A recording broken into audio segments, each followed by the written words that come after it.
Hello everyone, welcome to the channel current affairs by Ravi. और आज के इस वीडियो में हम डिस्कस करेंगे 25 से लेकर 31 मार्च 2024 के बीच का आपका सभी इंपॉर्टेंट अपडेट को यहाँ पर हम डिस्कस करने वाले हैं।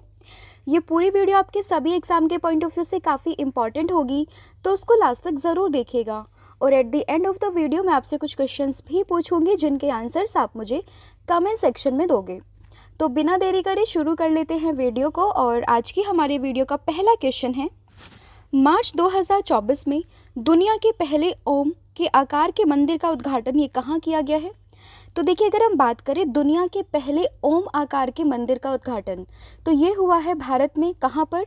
भारत का जो राज्य है राजस्थान, उसके पाली में इसका उद्घाटन किया गया है। तो ऑप्शन नंबर डी आपको यहाँ पर ध्यान रखना है। देखिए, न्यूज़ ऑलरेडी आपने पहले भी सुनी होगी, तब इसके बनने की बात चल रही थी कि राजस्थान में ओम के आकार का जो है एक मंदिर बन रहा है, लेकिन अभी ये इसका उद्घाटन हो चुका है मार्च में। तो ध्यान रखिएगा, दुनिया का पहला ये ओम के आकार का मंदिर है जिसका उद्घाटन ये हुआ है पाली, राजस्थान में। तो ऑप्शन नंबर जो डी है वो आपको यहाँ पर ध्यान रखना है। अगर हम मोर स्पेसिफिक बात करें कि ये कहाँ पर हुआ है राजस्थान में, तो राजस्थान का पाली जिला, ये मैं ऑलरेडी आपको बता चुकी हूँ, लेकिन उसमें भी एक पर्टिकुलर गांव है जिसका नाम है जाडन, वहीं पर ही इसका उद्घाटन किया गया है। तो ध्यान रहेगा, दुनिया का पहला ओम के आकार का मंदिर ये बना है पाली, राजस्थान में। अगर हम बात करें कितने एकड़ में ये फैला हुआ है, तो ये 250 एकड़ में ये पूरा मंदिर जो है वो फैला हुआ है, ये भी आपको ध्यान रखना है। अगला क्वेश्चन है आपका, मार्च 2024 में अंतर्राष्ट्रीय हॉकी महासंघ एथलीट पैनल का सह अध्यक्ष किसे नियुक्त किया गया है? तो देखिए, अगर हम बात करें अंतर्राष्ट्रीय हॉकी महासंघ एथलीट पैनल की, तो उसमें सह अध्यक्ष के रूप में चुने गए हैं भारत की तरफ से PR श्रीजेश। तो ऑप्शन नंबर जो ए है ये आपको ध्यान रखना है। अब देखिए, ये आपने इनको ज़रूर सुना होगा नाम, 3 बार की ये ओलंपियन है और भारतीय पुरुष हॉकी टीम की ये गोलकीपर है। नाम है इनका PR श्रीजेश। और इन्हीं के साथ में चिली की कैमिला कैरम को FIH यानी कि जो आपका अंतर्राष्ट्रीय हॉकी महासंघ है, उसने अपने एथलीट पैनल में इन्हें सह अध्यक्ष के रूप में नियुक्त किया है। अब देखिए, भारत के पॉइंट ऑफ व्यू से तो ये नाम किसका ज़्यादा इंपॉर्टेंट हो जाता है? PR श्रीजेश का। तो आपको ध्यान रखना है, PR श्रीजेश यही अभी नियुक्त हुए हैं अंतर्राष्ट्रीय हॉकी महासंघ एथलीट पैनल के सह अध्यक्ष के रूप में। तो इतना आपको इस क्वेश्चन से ध्यान रखना है। अगला क्वेश्चन है आपका, मार्च 2024 में सेनेगल का अगला राष्ट्रपति ये किसे नियुक्त किया गया? तो देखिए, अगर हम बात करें सेनेगल के अगले राष्ट्रपति, तो ये बने हैं बेसिरो डियोमाए। तो ऑप्शन नंबर जो बी है ये आपको ध्यान रखना है। देखिए, अभी हाल फिलहाल में काफ़ी सारे कंट्रीज़ के जो हैं इलेक्शन हुए हैं, उसमें कई सारे प्रेसिडेंट बने हैं, प्राइम मिनिस्टर बने हैं। इवन दो अपने इंडिया में भी इलेक्शन होने वाले हैं, डेट वगैरह सब अनाउंस हो चुकी है। तो इसीलिए जो प्रेसिडेंट प्राइम मिनिस्टर का ये टॉपिक है, ये आपके एग्जाम के पॉइंट ऑफ व्यू से काफ़ी इंपॉर्टेंट हो जाता है। ऑलरेडी इस पर वीडियो भी अपलोड हो चुकी है, जल्द ही आपके एक अपडेटेड वीडियो आएगी जिसमें हम पूरे के पूरे जितने भी रिसेंट में आपके प्राइम मिनिस्टर प्रेसिडेंट बने हैं उनको कवर करेंगे, ठीक है। लेकिन अभी के लिए आपको ध्यान रखना है, सेनेगल के राष्ट्रपति ये बने हैं Bassirou Diomaye. That is option number B आपको ध्यान रखना है। अब यहाँ पर बात आई है सेनेगल की, तो ये कौन से कॉन्टिनेंट में आता है? तो ध्यान रखेंगे, ये आता है अफ्रीकन कॉन्टिनेंट की ये एक देश है। राजधानी की अगर हम बात करें तो इसकी राजधानी है डकार। मुद्रा की अगर हम बात करें तो इसकी जो मुद्रा है वो है पश्चिमी अफ्रीकी CFA फ्रैंक। तो ये आपको ध्यान रखना है, क्योंकि जो भी कंट्री न्यूज़ में रहती है तो उसकी जो कैपिटल है, साथ में जो उसकी करेंसी है, वो भी आपके एग्ज़ाम के पॉइंट ऑफ व्यू से इंपॉर्टेंट हो जाती है। तो ध्यान रहिएगा, सेनेगल की राजधानी तो ये है डकार, और इसकी मुद्रा की अगर हम बात करें तो ये है पश्चिमी अफ्रीकी CFA फ्रैंक। अगला क्वेश्चन है आपका, साइमन हैरिस ये किस देश के सबसे युवा प्रधानमंत्री बने हैं?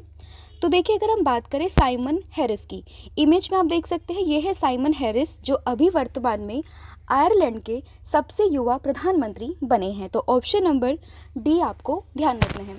देखिए, कुछ समय पहले आपने न्यूज़ सुनी होगी कि भारतीय मूल के लियो वराडकर थे जिन्होंने आयरलैंड में अपने प्रधानमंत्री पद से इस्तीफा दे दिया था। तो उसी के बाद में अब वापस से वहाँ के जो प्रधानमंत्री चुने गए हैं वो चुने गए हैं साइमन हैरिस। अब साइमन हैरिस से पहले जो सबसे युवा प्रधानमंत्री थे वो लियो वराडकर ही थे। जब वो 2017 में प्रधानमंत्री पद पर बने थे तब उनकी उम्र थी 38 वर्ष। लेकिन जो ये अभी बने हैं साइमन हैरिस, इनकी जो उम्र है ना वो कितनी है, वो है 37 वर्ष के, मतलब कि 37 साल के हैं। तो ये आपको ध्यान रखना है कि ये बने हैं सबसे युवा प्रधानमंत्री कहाँ के, आयरलैंड के। तो ये भी आपको ध्यान रखना है। अगर बात आई है आयरलैंड की तो थोड़ा उसके बारे में भी हम जान लेते हैं।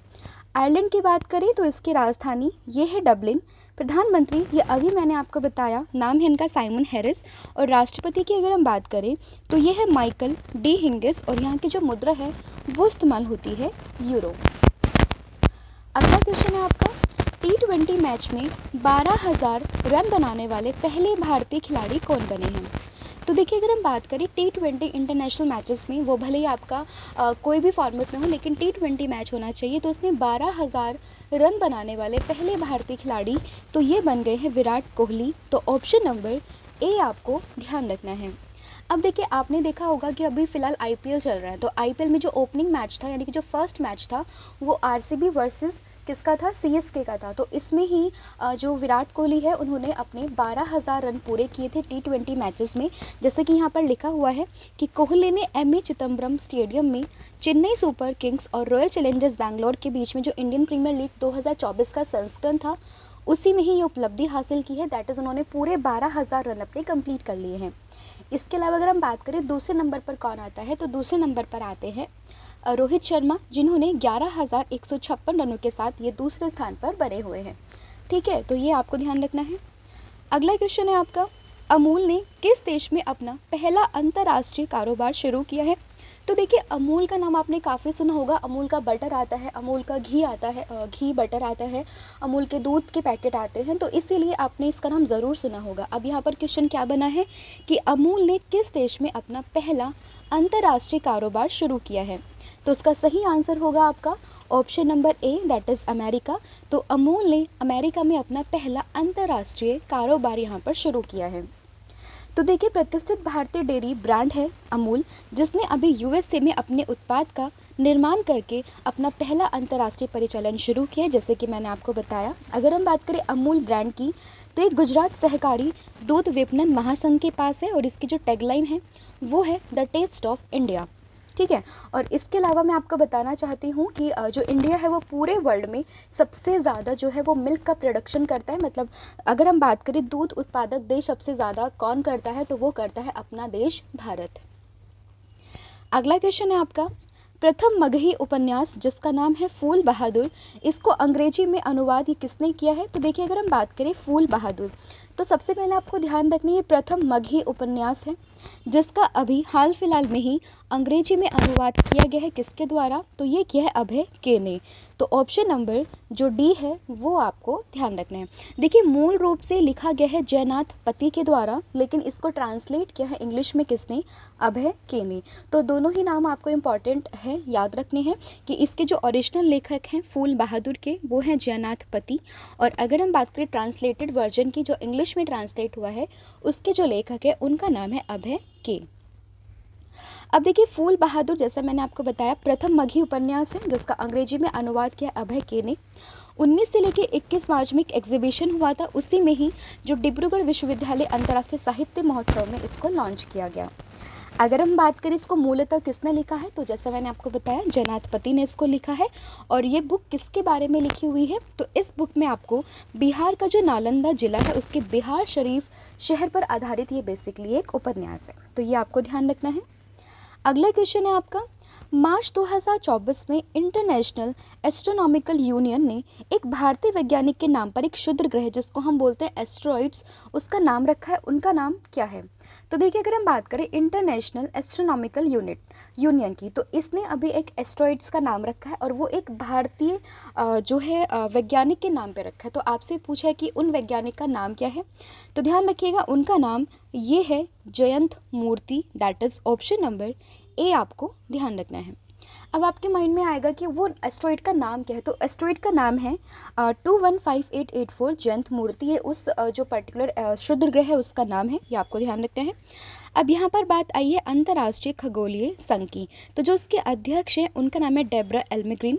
मुख्यालय इसका मिलेगा आपको पेरिस फ्रांस में, और इसकी जो स्थापना हुई थी वो हुई थी 28 जुलाई 1919 में। अगला क्वेश्चन है आपका, सूरत डायमंड बोर्ड्स का नया अध्यक्ष किसे नियुक्त किया गया। तो सूरत डायमंड बोर्ड्स की अगर हम बात करें तो इसके जो नए अध्यक्ष हैं वो बने हैं Govind Dholakia. That is option number A आपको ध्यान रखना है। अगर हम बात करें किसकी, गोविंद ढोलकिया की, तो ये गुजरात से राज्यसभा सांसद भी हैं और ये जो स्थान लेंगे वो लेंगे वल्लभ भाई पटेल का। इससे पहले आपने जनवरी में आई थिंक ये न्यूज़ भी सुनी होगी कि दुनिया की सबसे बड़ी जो एक ऑफिस बिल्डिंग बनी है वो बनी है भारत में, जो कि सूरत में ही बनी है। डायमंड की एक पूरी बिल्डिंग थी, तो ये भी आपको ध्यान रखना है। अगला क्वेश्चन है आपका, मुख्यमंत्री पद पर रहते हुए गिरफ्तार होने वाले पहले मुख्यमंत्री कौन बने हैं। तो देखिए काफ़ी ट्रेंडिंग ये टॉपिक है क्योंकि काफ़ी चर्चित है ये कि जो दिल्ली के मुख्यमंत्री हैं अरविंद केजरीवाल जी, उनको अरेस्ट कर लिया गया है। और इसमें जो ये क्वेश्चन बना है कि जो पहले मुख्यमंत्री बने हैं अपने पद पर रहते हुए। देखिए पहले भी कई सारे मुख्यमंत्री को अरेस्ट किया गया है, अभी हाल फिलहाल में हेमंत सोरेन का आपने नाम सुना होगा, लेकिन वो इस्तीफे के बाद उन्होंने जो है गिरफ्तार किया गया था। लेकिन अगर हम बात करें पद पर रहते हुए किसको गिरफ्तार किया गया, तो वो हुए हैं कौन, इनका नाम है अरविंद केजरीवाल, जो कि आम आदमी पार्टी से बिलोंग करते हैं और ये दिल्ली के मुख्यमंत्री हैं। तो ऑप्शन नंबर ए आपको यहाँ पर ध्यान रखना है। अब इन्हें गिरफ्तार क्यों किया गया, तो आपने ईडी का नाम काफ़ी सुना होगा। तो जो प्रवर्तन निदेशालय है इसने दिल्ली के मुख्यमंत्री अरविंद केजरीवाल को शराब नीति घोटाले में धन शोधन निवारण अधिनियम 2002 के तहत गिरफ्तार किया है। और धन शोधन निवारण अधिनियम 2002 को 1 जुलाई 2005 को जो है वो लागू किया गया था। इसका मुख्य उद्देश्य था मनी लॉन्ड्रिंग को रोकना। अगला क्वेश्चन है, किस बैंक ने संपर्क रहित भुगतान के लिए एनपीसीआई के साथ साझेदारी में फ्लैश पे को लॉन्च किया है। तो देखिए अगर हम बात करें फ्लैश पे को किसने लॉन्च किया, तो ये किया है किसने, फेडरल बैंक ने। तो ऑप्शन नंबर जो डी है ये आपको यहाँ पर ध्यान रखना है। तो देखिए इसके तहत क्या होगा कि जो ग्राहक है वो अपना personal identification number that is जो पिन है उसको उपयोग करे बिना 5,000 तक ट्रांजैक्शन कर सकते हैं। लेकिन अगर उन्हें 5,000 से ज़्यादा का ट्रांजैक्शन करना है तो उस कंडीशन में उन्हें पिन की रिक्वायरमेंट यहाँ पर रहने वाली है। अब ये एनपीसीआई ने किया है किसके साथ में, फेडरल बैंक के साथ में। तो फेडरल बैंक को हम समझ लेते हैं।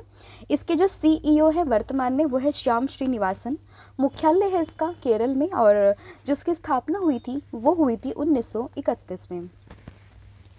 अगला क्वेश्चन है, मार्च 2024 में ऑस्ट्रेलियन ग्रैंड पिक्स ये किसने जीती है। तो अगर हम बात करें ऑस्ट्रेलियन ग्रैंड पिक्स तो ये जीती है कार्लोस सैंज ने। That is option number A आपको ध्यान रखना है। ये किसके ड्राइवर हैं, तो ये फरारी के ड्राइवर हैं। अगला क्वेश्चन है, वैश्विक असमानता पुरस्कार जिसको हम कहते हैं ग्लोबल इनइक्वालिटी अवार्ड 2024 ये किसे सम्मानित किया गया। तो ये सम्मानित हुए हैं बीना अग्रवाल और साथ ही में जेम्स के बॉयज़। तो दैट इज़ ऑप्शन नंबर जो डी है ये आपका यहाँ पर सही होगा कि इन दोनों को ही वैश्विक असमानता पुरस्कार 2024 से सम्मानित किया गया है। आप इमेज देख सकते हैं, ये हैं बीना अग्रवाल और ये हैं जेम्स के बॉयज़। अब देखिए बीना अग्रवाल और जेम्स बॉयज़ ये सम्मान पाने वाले पहले बार इसे सम्मानित किया गया और ये अभी अनाउंस हुआ है अवार्ड। और ये कहा जा रहा है कि ये हर 2 साल में दिया जाएगा। और इसका जो उद्देश्य है वो क्या है, उन सभी विषयों के शोधकर्ताओं को मान्यता देना जिन्होंने वैश्विक असमानताओं को समझने में उत्कृष्ट योगदान दिया हो। और ये हर 2 साल में दिया जाएगा, ये मैं आपको ऑलरेडी बता चुकी हूँ। अगला क्वेश्चन है आपका, चंद्रयान 3 लैंडिंग साइट को अंतर्राष्ट्रीय खगोलीय संघ ने मान्यता ये दे दी है, इसका नाम क्या रखा गया है। तो देखिए अगर हम बात करें अंतर्राष्ट्रीय खगोलीय संघ, इसने अभी चंद्रयान 3 की जो लैंडिंग साइट का नाम था उसको अभी मान्यता दे दी, मतलब कि वो अब ऑफिशियल हो चुका है। तो आपसे पूछा गया कि उसका नाम क्या था, तो देखिए उसका नाम था Shiv Shakti. That is option number B आपको ध्यान रखना है। तो देखिए आप सभी को पता है कि 26 अगस्त 2023 को प्रधानमंत्री जी ने अनाउंसमेंट की थी और बोला था कि चंद्रयान 3 और चंद्रयान 2 और नेशनल स्पेस डे के बारे में यहाँ पर जिक्र किया था। ठीक है, तो उसी दौरान में चंद्रयान 3 की जो लैंडिंग साइट थी जहाँ पर जो है चंद्रमा पर लैंड किया था हमारा चंद्रयान 3 मिशन का जो रोवर वगैरह थे, तो उसी पॉइंट को नाम दिया गया था शिव शक्ति। ठीक है, तो उसी को अब ऑफिशियली यहाँ पर नाम दे दिया गया है, तो ये आपको ध्यान रखना है, नाम है शिव शक्ति।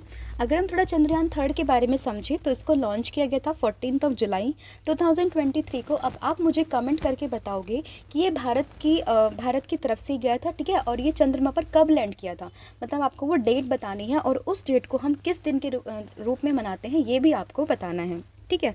किस रॉकेट से इसको लॉन्च किया गया? तो इसको लॉन्च किया गया था LVM-3M4 से। कहाँ से लॉन्च किया गया था? तो ये हुआ था सतीश धवन अंतरिक्ष केंद्र, जो कि श्री हरिकोटा में है। और इसके अलावा अगर हम बात करें लैंडर का नाम, तो ये था आपका विक्रम। और अगर हम बात करें रोवर का नाम, तो रोवर का नाम था प्रज्ञान। तो ये आपको इसमें ध्यान रखना है। अगला क्वेश्चन है, मार्च 2024 में म्यांमार में भारत का अगला राजदूत ये किसे नियुक्त किया गया? तो म्यांमार का अगला राजदूत भारत का अगला राजदूत म्यांमार में कौन बने हैं? तो ये बने हैं Abhay Thakur, that is option number B. और ये आपको ध्यान रखने की जो G20 हमारे देश में हुआ था, उसमें सूट शेरपा के रूप में भी इन्होंने कार्य किया है। ठीक है। म्यांमार की बात करें तो राजधानी है नापडो और यहाँ की जो मुद्रा है वो है म्यांमार ख्यात। अगला है, एबल पुरस्कार 2024 से किसे सम्मानित किया गया? तो मोस्ट इंपॉर्टेंट क्वेश्चन है। तो एबल पुरस्कार से सम्मानित किया है मिशेल टेला ग्रैंड को, that is option number D आपको ध्यान रखना है। अब एबल पुरस्कार की बात करें तो इसे एशिया में गणित का नोबेल पुरस्कार भी कहा जाता है। और ये एशिया में नहीं, इसको गणित का नोबेल प्राइज़ भी कहा जाता है। और Norwegian Academy of Science and Letters ने French National Centre for Scientific Research के द्वारा ये अवार्ड यहाँ पर दिया गया है। अगला है, मार्च 2024 में कंटेनर जहाज की टक्कर के बाद में बाल्टीमोर में फ्रांसीसी कोर्ट का ब्रिज ये ढह गया। ये ब्रिज किस देश में है? तो ये है कहाँ पर? अमेरिका में। तो ऑप्शन नंबर ए आपको ध्यान रखना है। बेसिकली कि ब्रिज था, यहाँ पर दो कंटेनर्स की टक्कर हुई आपस में और उसी के चक्कर में जो ये आपका ब्रिज था ये टूट गया था। ठीक है। और उसके बाद में जो अमेरिका सरकार थी उसने वहाँ पर इमरजेंसी भी डिक्लेयर कर दी थी अपने इलाके में। तो ये भी आपको ध्यान रखना। और इसमें जो 6 लोग यहाँ पर गायब हुए हैं उनको ये मान लिया गया कि वो लोग मर चुके हैं। तो ये ध्यान रखना, ऑप्शन नंबर ए ये इसका यहाँ पर सही आंसर होगा। अगला क्वेश्चन है आपका, लुइस मॉन्टेग्रो ये किस देश के नए प्रधानमंत्री बने हैं? तो लुइस मॉन्टेग्रो की बात करें तो ये बेसिकली पुर्तगाल जो कंट्री है उसके अभी नए प्रधानमंत्री बने हैं। तो ऑप्शन नंबर जो डी है वो आपको यहाँ पर ध्यान रखना है। तो देखिए 8 साल से वहाँ पर समाजवादी शासन था, उसी के बाद में अब डेमोक्रेटिक अलायंस के नेता हैं लुइस मॉन्टेग्रो, ये पुर्तगाल के नए प्रधानमंत्री बने हैं। पुर्तगाल की बात करें, राजधानी है लिस्बन, मुद्रा है यूरो और यहाँ के जो राष्ट्रपति हैं वो है मार्सेलो रेबेलो डी सूसा।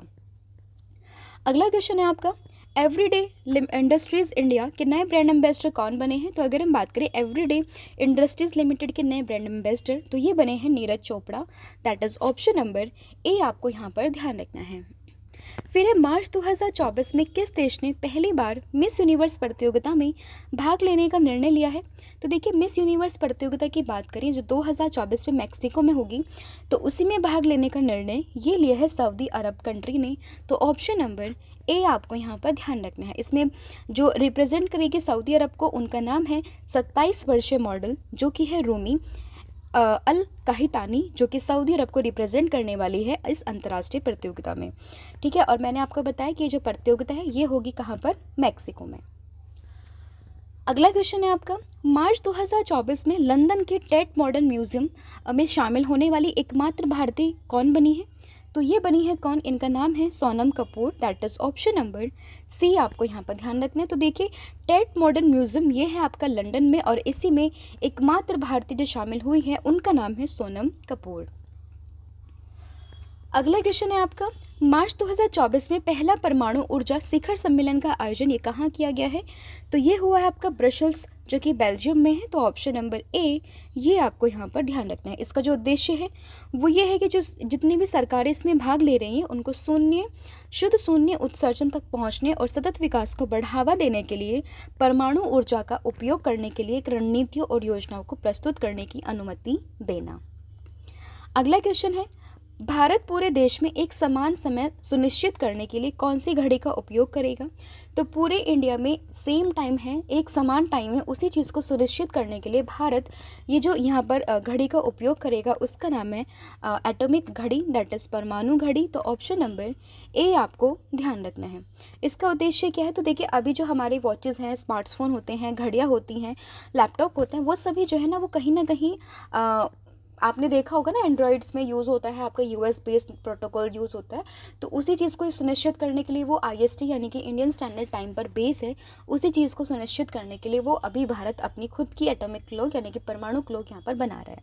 इसके अलावा सिर्फ 4 ऐसे देश हैं, जैसे कि यूएसए हो गया, यूनाइटेड किंगडम हो गया, जापान हो गया और दक्षिण कोरिया, जो कि परमाणु घड़ियाँ यहाँ पर विकसित करती हैं। अगला है, जुलाई 2024 में किस देश में 9वीं महिला क्रिकेट T20 एशिया कप का आयोजन ये किया जाएगा? तो देखिए, अगर हम बात करें 9th महिला क्रिकेट T20 एशिया कप, तो इसका जो आयोजन होगा ये होगा आपका कहाँ पर? तो इसका सही आंसर है Sri Lanka, that is option number C आपको ध्यान रखना है। एडिशन की अगर हम बात करें कि संस्करण, तो ये इसका 9वां संस्करण होगा। कब से कब तक होगा? तो 19 से लेकर 28 जुलाई के बीच में ये होने वाला है। कुल इसमें 8 टीम यहाँ पर पार्टिसिपेट करेंगी और सबसे सफल टीम की अगर हम बात करें तो ये रही है अपना भारत। और इससे पहला जो संस्करण हुआ था यानी कि 8वां संस्करण, इसमें भी विजेता कौन सी टीम थी? तो ये भी भारत ही थी। अगला क्वेश्चन है, ब्रांड फाइनेंस 2024 की रिपोर्ट के अनुसार दुनिया का सबसे मजबूत बीमा ब्रांड ये कौन सा बना है? तो देखिए, ब्रांड फाइनेंस 2024 की एक रिपोर्ट है, उसके अनुसार अगर हम बात करें सबसे मजबूत बीमा ब्रांड, तो ये बना है life insurance corporation, that is Bharatiya Jeevan बीमा निगम। तो ऑप्शन नंबर ए आपको यहाँ पर ध्यान रखना है। तो देखिए, LIC ने 816 अरब रुपए के स्थिर मूल्य के साथ में दुनिया के सबसे मजबूत बीमा ब्रांड के रूप में अपनी स्थिति को बरकरार रखा है और इसी के साथ में ये टॉप 1 ब्रांड के रूप में अपने आप को विकसित करता है। ठीक है, अगर हम बात करें LIC की, तो इसके जो अध्यक्ष हैं वो काफ़ी इंपॉर्टेंट है, जो कि हैं सिद्धार्थ मोहंती। मुख्यालय है इसका मुंबई महाराष्ट्र में और इसकी जो स्थापना हुई थी वो हुई थी 1956 में। अगला क्वेश्चन है आपका, पुलिस अनुसंधान व विकास ब्यूरो के नए महानिदेशक कौन बने हैं? तो अगर हम बात करें पुलिस अनुसंधान व विकास ब्यूरो के नए महानिदेशक, तो इनका नाम है क्या? तो इनका नाम है राजीव शर्मा। तो ऑप्शन नंबर ए आपको यहाँ पर ध्यान रखना है। और ये किसका स्थान लेंगे? तो ये स्थान लेंगे बालाजी श्रीवास्तव का। अगर हम बात करें पुलिस अनुसंधान व विकास ब्यूरो की, तो इसकी स्थापना ये हुई थी सन 1970 में। मुख्यालय ये है इसका नई दिल्ली, भारत में। अगला क्वेश्चन है आपका, भारतीय प्रतिस्पर्धा आयोग, जिसको हम कहते हैं CCI, that is competition commission of India, उसके द्वारा अनुमोदित लैंको अमरकंटक पावर लिमिटेड का अधिग्रहण ये किसने किया है? तो इसका जो अधिग्रहण है वो किया अडानी पावर लिमिटेड ने। तो ऑप्शन नंबर जो बी है ये आपको यहाँ पर ध्यान रखना है। तो देखिए, अभी 100% अधिग्रहण को मंजूरी दे दी है CCI ने, किसको? अडानी पावर लिमिटेड को। और ये बेसिकली जो कंपनी है वो थर्मल पावर उत्पादन से जुड़ी हुई एक कंपनी है।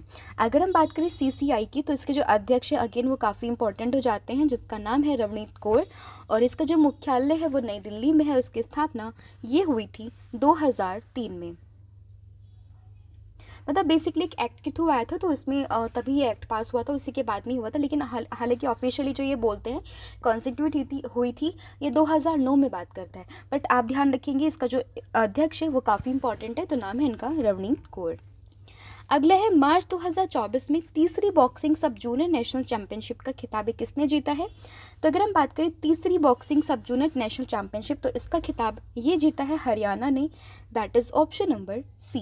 तो इसमें हरियाणा ने कुल 19 मेडल जीते हैं, गर्ल्स और बॉयज़ दोनों कैटेगरी में मिला के। अगर हम बात करें बालकों की सबसे टॉप 3 स्टेट के बारे में, तो उसमें नाम आता है हरियाणा, उत्तराखंड एंड देन उत्तर प्रदेश। वहीं अगर हम बात करें गर्ल्स कैटेगरी में, तो सबसे टॉप पर हरियाणा, अगेन 10 मेडल यहाँ पर जीते और उन्होंने 9 मेडल जीते हैं।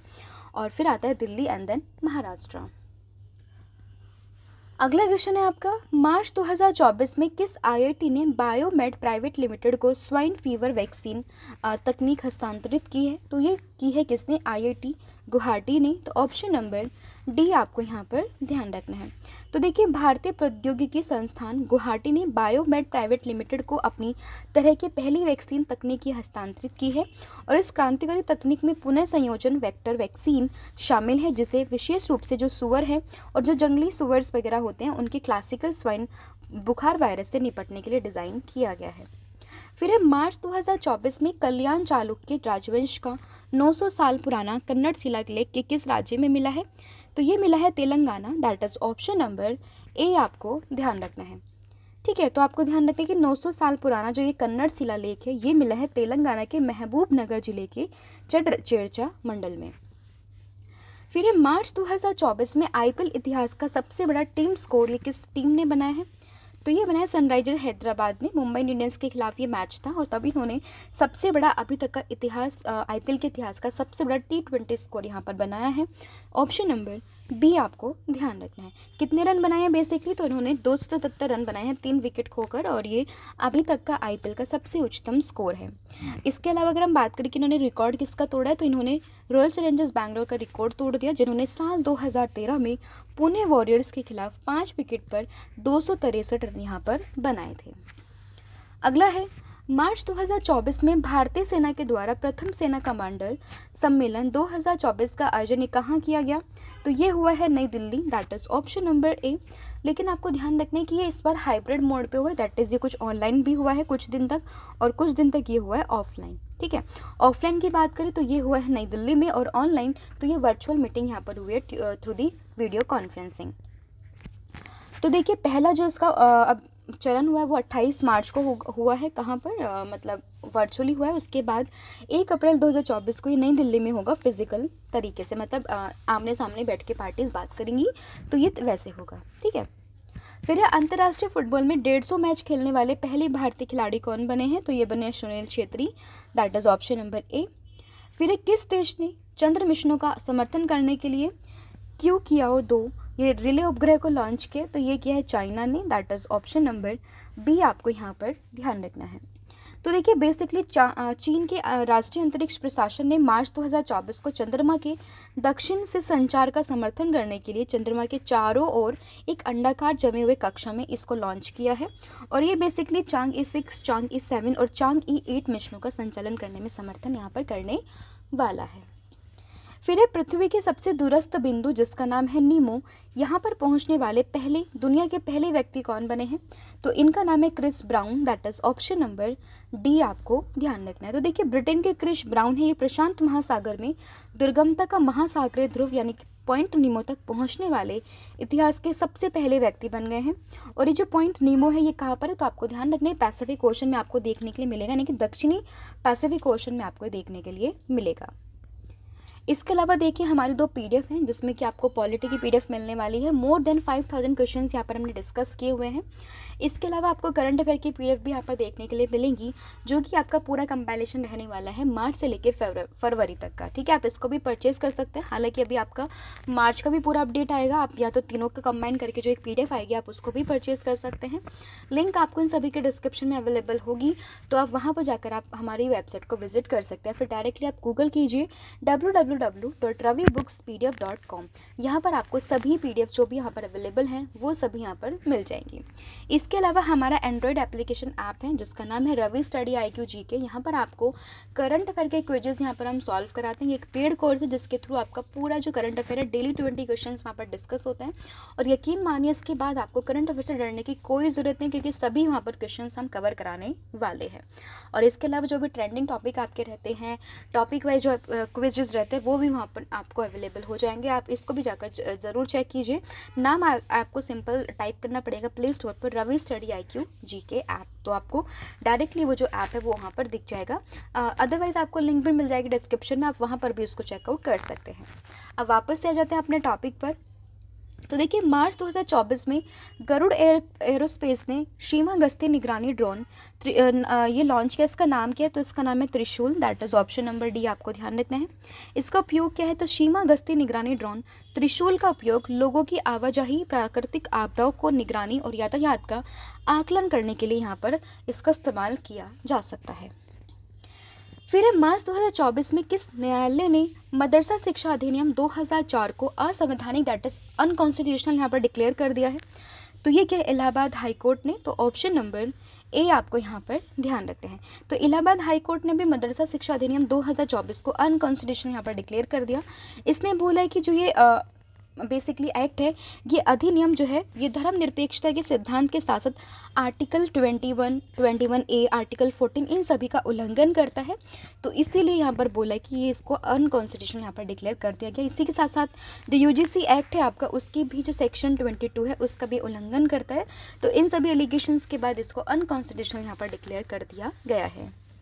अगला है मतदान में विकलांग व्यक्तियों और बुजुर्गों के लिए परिवहन सुविधाओं के लिए किस संगठन ने सक्षम ऐप को लॉन्च किया है? तो ये क्या किसने? भारतीय चुनाव आयोग ने। That is option number C आपको यहाँ पर ध्यान रखना है। तो देखिए 85 वर्ष से अधिक जितने भी लोग हैं जो आने में असमर्थ हैं, जो वोटिंग नहीं कर सकते हैं आप आके मतलब पोलिंग बूथ पर, तो वो बेसिकली अपने घर से ही वोटिंग कर सकते हैं। उसके लिए उनके लिए आप ऐप बनाया गया जो कि आपका सक्षम ऐप है।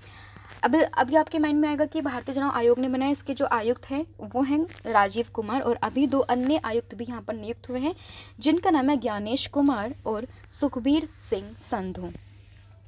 अगला क्वेश्चन है, मार्च 2024 में किस देश में 148वीं अंतर संसदीय संघ की बैठक का आयोजन ये किया गया? तो ये हुआ है Geneva Switzerland. That is option number B आपको ध्यान रखना है। आयोजन इसका हुआ है 23 से लेकर 27 मार्च 2024 के बीच में, और भारत का प्रतिनिधित्व ये किया है राज्यसभा के उपसभापति जिनका नाम है हरिवंश नारायण सिंह ने। अगला है, मार्च 2024 में प्रधानमंत्री नरेंद्र मोदी जी ने किस देश में अत्याधुनिक चिकित्सा सुविधा जो कि है ग्यालसुलन जैतसुन पेमा वांगचुक मातृ एवं शिशु अस्पताल, इसका उद्घाटन किया? तो ये क्या है कहाँ पर? थिम्पू, भूटान में। तो देखिए अभी जो है हमारे देश के जो प्रधानमंत्री हैं वो भूटान की यात्रा पर थे, तो उन्होंने ही वहाँ पर एक इसका जो है अस्पताल का वहाँ पर उद्घाटन किया। हालांकि ये इंडिया के असिस्टेंस से बन रहा है, अभी इसकी जो सेकेंड जो एक अमाउंट था वो भी भेजा जा चुका है, तो ये सभी आपको ध्यान रखना है। इसके अलावा अब आप मुझे बताओगे कि अभी जो है भूटान ने एक अवार्ड से सम्मानित किया है नरेंद्र मोदी जी को, उस अवार्ड का नाम क्या है? ठीक है, वीडियो को पॉज कीजिए और उसका जो नाम है उस अवार्ड का, उस ऑर्डर का, उसको आपको यहाँ पर लिखना है। ठीक है, तो जैसे कि मैंने आपको बताया थिम्पू में ये बन रहा है, और 150 बिस्तर वाला ये जो अस्पताल है वो भारतीय सहायता से यहाँ पर बनाया गया है।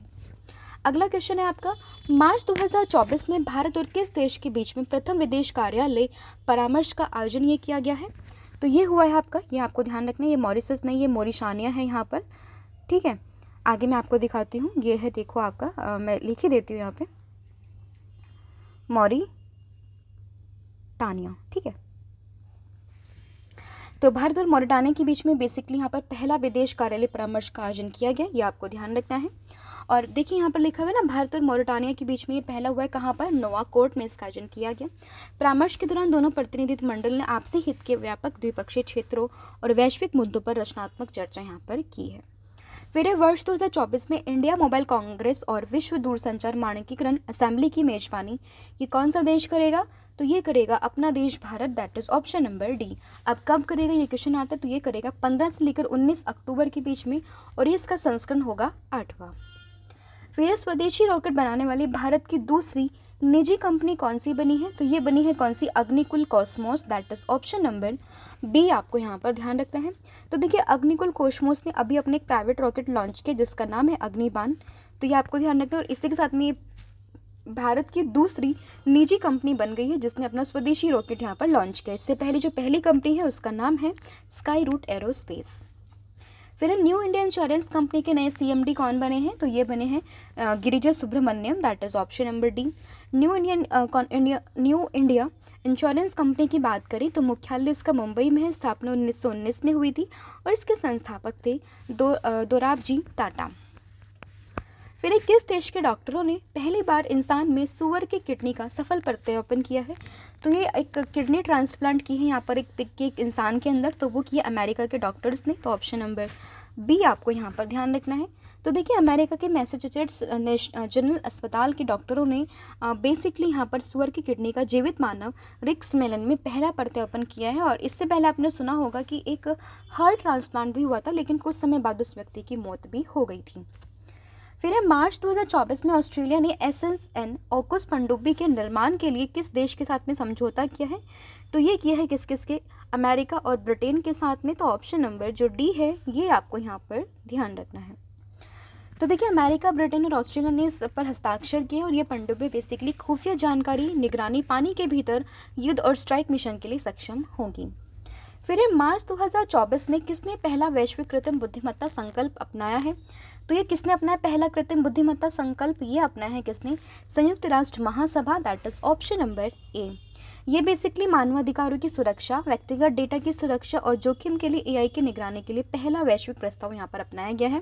अगर हम बात करें यूएन की महासभा की बेसिकली, तो इसका जो मुख्यालय है वो न्यूयॉर्क में है। 1955 में इसकी स्थापना हुई थी और भारत का जो प्रतिनिधि है वो कौन है? रुचिरा कंबोज। ये काफ़ी इंपॉर्टेंट नाम है, तो इसको आप ज़रूर याद रखिएगा। फिर एक किसके नेतृत्व में सुप्रीम कोर्ट ने ग्रेट इंडियन मस्टर्ड के गंभीर खतरे से निपटने के लिए एक विशेषज्ञ समिति की नियुक्ति की है? तो इसकी जो निगरानी रहेगी वो रहेगी DY चंद्रचूड़ के अंदर। तो ऑप्शन नंबर जो डी है आपको ध्यान रखना है। अगर हम बात करें ग्रेट इंडियन मस्टर्ड की, तो राजस्थान का राज्य पक्षी है और इसकी जो IUCN स्टेटस है वो है क्रिटिकली अनडेंजर्ड।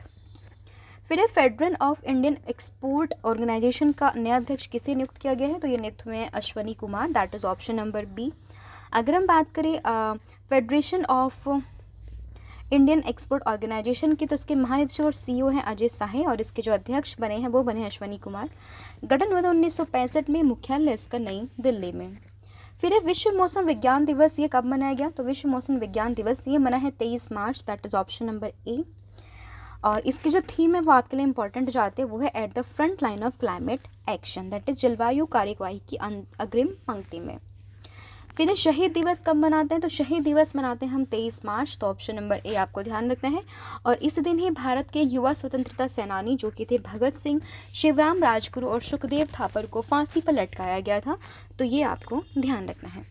फिर मार्च 2024 में किस राज्य में भारतीय पुरातत्व सर्वेक्षण ने भारत के सबसे पुराने मंदिर को उजागर करने के लिए खुदाई ये शुरू की है? तो ये कहाँ पर की है? ये मध्य प्रदेश के पन्ना में की है, तो ऑप्शन नंबर जो ए है ये आपको यहाँ पर ध्यान रखना है। फिर देखिए भारतीय पुरातत्व सर्वेक्षण भारत के सबसे पुराने मंदिर को उजागर करने के लिए खोज कर रहा है मध्य प्रदेश के पन्ना के नचने गांव में, और इसको बेसिकली मंदिर को नचना मंदिर, नचना हिंदू मंदिर के नाम से जानता है। और ये माना जा रहा है कि ये गुप्ता साम्राज्य का टाइम की है, जो कि आज से लगभग मतलब ये 5वीं और 6वीं शताब्दी की टाइम की यहाँ पर बात है। फिर विश्व क्षय रोग दिवस हम कब मनाते हैं, यानी कि वर्ल्ड ट्यूबरक्लोसिस डे हम कब मनाते हैं? तो यह मनाते हैं 24 मार्च को, that is option number B आपको ध्यान रखना। सबसे इंपॉर्टेंट इसकी थीम हो जाती है जो कि है आपकी yes we can end TB, तो ये इसकी यहाँ पर थीम, और एक बेसिकली संक्रामक रोग है जो मुख्य रूप से आपके फेफड़ों को प्रभावित यहाँ पर करता है। फिर इल्डा ने किस नाम से इंश्योरेंस मार्केटप्लेस प्लेटफॉर्म की स्थापना को मंजूरी दी है?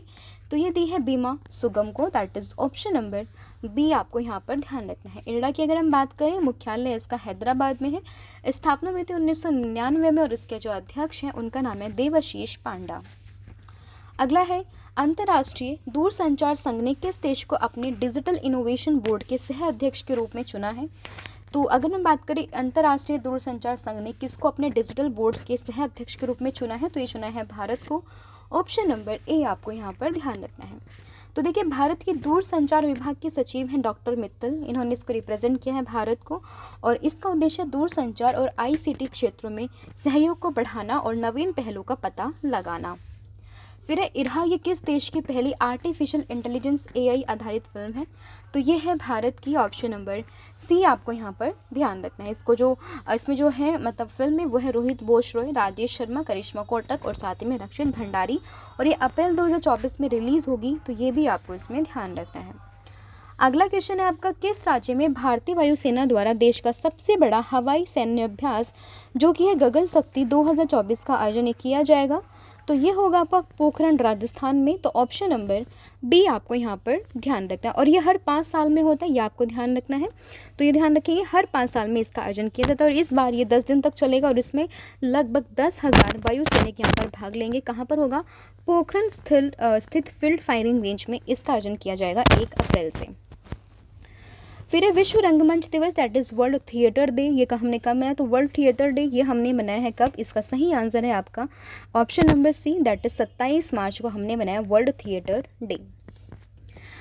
तो देखिए 1962 में इंटरनेशनल थिएटर इंस्टीट्यूट के द्वारा इसकी शुरुआत की गई थी और 27 मार्च को IIT केंद्र और अंतर्राष्ट्रीय थिएटर समुदाय द्वारा इसको मनाया जाता है। फिर इसरो ने विज्ञान और प्रौद्योगिकी में UG और PG छात्रों के लिए अंतरिक्ष विज्ञान और प्रौद्योगिकी में एक प्रारंभिक स्तर का ऑनलाइन प्रशिक्षण ये शुरू किया है। इसका नाम क्या है? तो इसका नाम है start 2024, that is option number A. Start की फुल फॉर्म है यहाँ पर, इसकी फुल फॉर्म है space science and technology awareness training, आपको ध्यान रखना है। और ये ऑनलाइन आपको यहाँ पर होगा, इसमें UG और PG के स्टूडेंट्स अपने आप को एनरोल करा सकते हैं।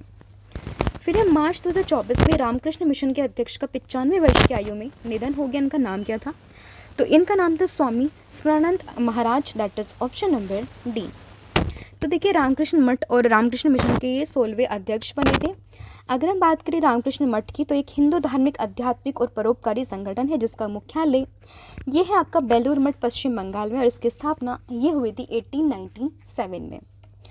फिर है बीआरओ ने मार्च 2024 में केंद्र शासित प्रदेश या फिर किस राज्य में रणनीतिक नींबू पदमू दारचा मार्ग का निर्माण ये पूरा किया? ये कहाँ पर है? तो ये है आपका लद्दाख में, that is option number B.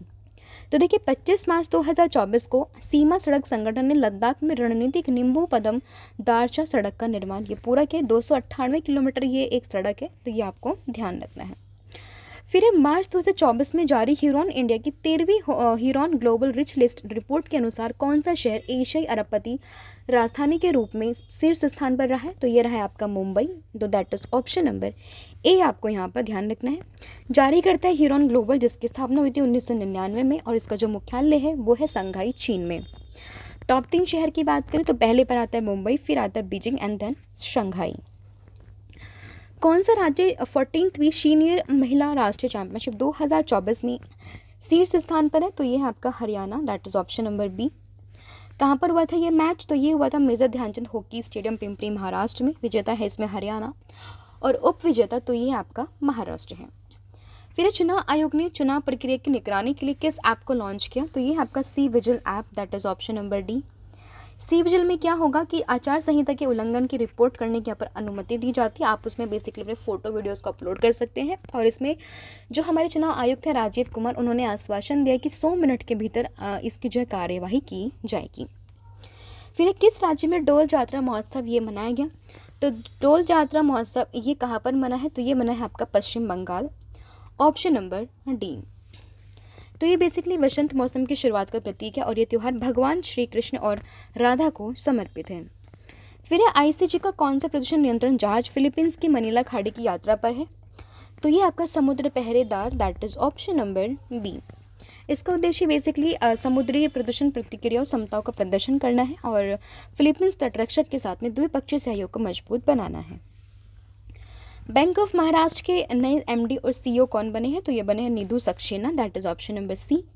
Bank of Maharashtra की बात अगर हम करें तो इसकी स्थापना हुई 16 सितंबर 1935 में। मुख्यालय इसका पुणे, महाराष्ट्र में है।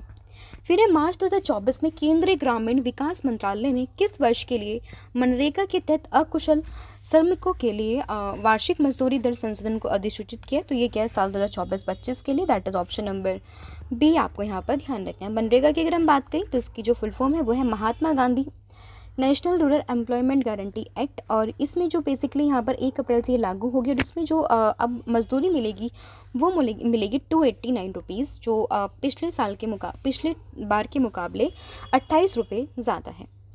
फिर from a car sheet to a corner room and beyond नामक पुस्तक के लेखक कौन है? तो इसके लेखक है S Raman, that is option number D. आप देख सकते हैं from a car sheet to the corner room and beyond, इसके लेखक है आर रमन। ये बेसिकली एक ऑटोबायोग्राफी है जो एस रमन ने लिखी है। तो देखिए ये एक आत्मकथा है जो कि कैनरा बैंक की सेवानिवृत्त यानी कि रिटायर्ड अध्यक्ष और प्रबंध निदेशक एस रमन के द्वारा लिखी गई, और इन्होंने सेबी बोर्ड में पूर्णकालिक सदस्य के रूप में भी कार्य किया है। फिर प्रतिष्ठित कला संग्रहालय टेट मॉडर्न म्यूजियम लंदन द्वारा सदस्य के रूप में शामिल होने वाली एकमात्र भारतीय अभिनेत्री कौन बनी है? तो ये बनी है, इनका नाम है क्या? इनका नाम है Sonam Kapoor, that is option number A आपको यहाँ पर ध्यान रखना है। फिर लद्दाख को राज्य का दर्जा दिलाने के लिए सोनम वांगचुक के द्वारा बॉर्डर मार्च कब शुरू किया जाएगा? तो ये किया 7 अप्रैल 2024 में, ये आपको ध्यान रखना है, that is option number B. तो देखिए सोनम वांगचुक ने लद्दाख को राज्य का दर्जा देने और संविधान की 6वीं अनुसूची में शामिल करने की मांग को लेकर 21 दिन की भूख हड़ताल को भी समाप्त किया था, और इसी के अंदर उन्होंने यहाँ पर अनाउंसमेंट किया कि वो बॉर्डर मार्च की शुरुआत करेंगे। 6ठी अनुसूची की बात करें, इसमें असम, मेघालय, त्रिपुरा, मिजोरम आदिवासी क्षेत्रों के प्रशासन से संबंधित ये अनुसूची है। और आपको ध्यान रखना है कि लद्दाख को यूटी का दर्जा ये मिला था कब? 5 अगस्त 2019 को। तो ये पूरी इन्फॉर्मेशन आपको ध्यान रखनी है, और ये था आपका लास्ट 1 वीक का करंट अफेयर। होपफुली आपको ये वीडियो पसंद आई होगी। इसके अलावा देखिए अब टेस्ट का टर्न आता है। अब मैं टेस्ट के आपसे 2 क्वेश्चन पूछ रही हूँ जिसका आंसर आप मुझे कमेंट करके बताओगे। पहला है मार्च 2024 में ओम आकार का मंदिर दुनिया का पहला मंदिर है, ये ऐसा कहाँ पर बना है? और अगला क्वेश्चन है आपका, मार्च 2024 में ऑस्ट्रेलियन ग्रैंड प्रिक्स किसने जीती है? इसका आंसर भी आप मुझे कमेंट करके बताओगे। तो इसके अलावा हम पीडीएफ के बारे में ऑलरेडी आपको बता चुके हैं, आप इन्हें परचेज कर सकते हैं, लिंक आपको डिस्क्रिप्शन में मिलेगा। करंट अफेयर की पीडीएफ के साथ में पॉलिटी का कंपाइलेशन है पूरा, और इसके अलावा आप एप्लीकेशन आपको भी इंस्टॉल कर सकते हो, सिंपली टाइप कीजिएगा रवि स्टडी IQ GK। तो आज के लिए इतना ही, thank you so much, have a good and wish you all the very best for your exams.